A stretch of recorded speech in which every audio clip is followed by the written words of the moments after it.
सर्वांना नमस्कार. माझे नाव अनुष्का मनोज करुले आहे. मी 3ऱ्या क वर्गात शिकते. आज आपण येथे प्रजासत्ताक दिन साजरा करण्यासाठी जमलो आहोत. सर्वप्रथम तुम्हा सर्वांना प्रजासत्ताक दिनाच्या हार्दिक शुभेच्छा. दरवर्षी जानेवारी महिन्याच्या 26 तारखेला प्रजासत्ताक दिन साजरा केला जातो.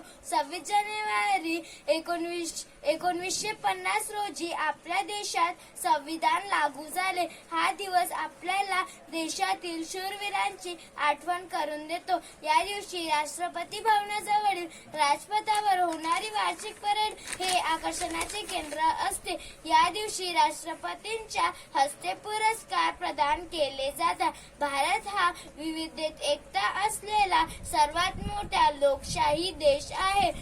प्रजासत्ताक दिन आपल्यामध्ये एकतेची व राष्ट्रप्रेमाची भावना जागृत करतो. जय हिंद, जय भारत.